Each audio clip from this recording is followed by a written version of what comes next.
महाभारत एक अद्भुत महाकाव्य है जो न केवल भारतीय संस्कृति का हिस्सा है बल्कि इसमें जीवन, धर्म, राजनीति और मनोविज्ञान के गहरे रहस्यों को समाहित किया गया है।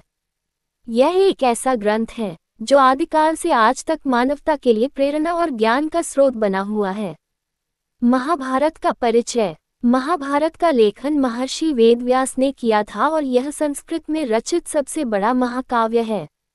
इसमें कुल 100 श्लोक हैं जो 4 भागों में विभाजित हैं: आदि पर्व, सभा पर्व, वन पर्व और विराट पर्व।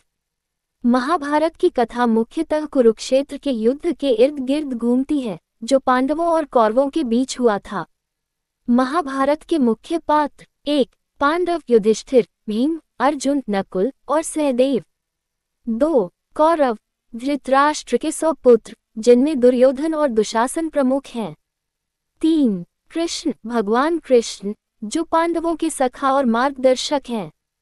4. द्रौपदी पांडवों की पत्नी जो अपने अपमान के कारण युद्ध का मुख्य कारण बनी। महाभारत की थीम। महाभारत में अनेक नैतिक, दार्शनिक और आध्यात्मिक विषयों का समावेश है। इसकी प्रमुख थीम निम्नलिखित हैं। 1. धर्म और अधर्म। महाभारत धर्म के सिद्धांतों को गहराई से छूता है। युधिष्ठिर और दुर्योधन के बीच संघर्ष दरअसल धर्म और अधर्म के बीच की लड़ाई है। 2. कर्म का सिद्धांत। महाभारत यह सिखाता है कि प्रत्येक व्यक्ति को अपने कर्मों का फल भोगना पड़ता है। पांडवों और कौरवों दोनों के कर्मों का परिणाम युद्ध के रूप में सामने आया। 3. भक्ति और त्याग। भगवान कृष्ण की भक्ति, उनके द्वारा दिए गए उपदेश और उनके त्याग को महाभारत में महत्वपूर्ण स्थान दिया गया है। गीता में कृष्ण ने अर्जुन को धर्म का मार्ग दिखाया।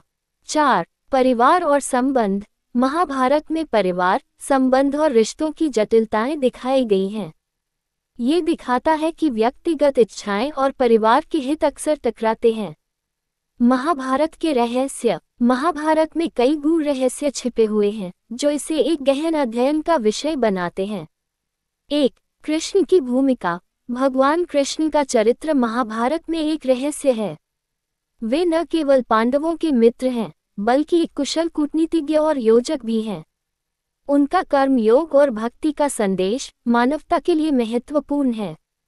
2. द्रौपदी का चीरहरण। द्रौपदी का अपमान एक महत्वपूर्ण मोड़ है जो युद्ध का मुख्य कारण बनता है।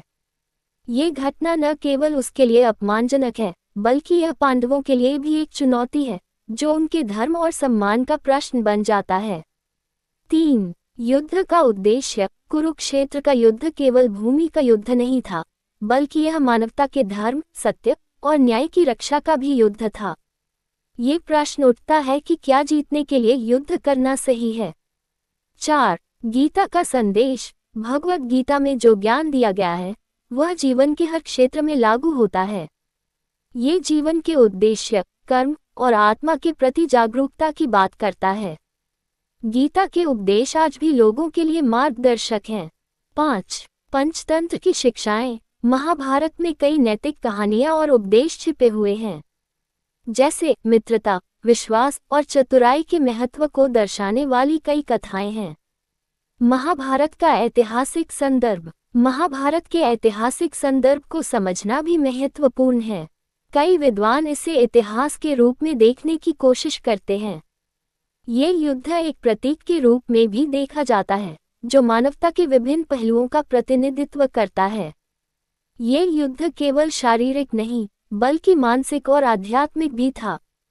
समकालीन संदर्भ। आज के समय में महाभारत की शिक्षाएं और उसके रहस्य हमारे जीवन में भी प्रासंगिक हैं।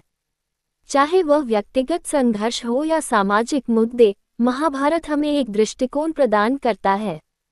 निष्कर्ष। महाभारत का रहस्य न केवल इसकी कथा में बल्कि इसके पात्रों, उनके कर्मों और उनके विचारों में निहित है।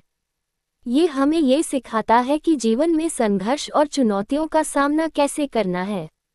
महाभारत का ज्ञान और इसके उपदेश हमें नैतिकता, धर्म और जीवन के सही मार्ग पर चलने की प्रेरणा देते हैं। महाभारत एक जटिल लेकिन गहरा ग्रंथ है जो मानवता के लिए सदैव प्रासंगिक रहेगा। इसके रहस्यों की खोज और समझ हमें आत्मिक और बौद्धिक उन्नति की ओर ले जाती है।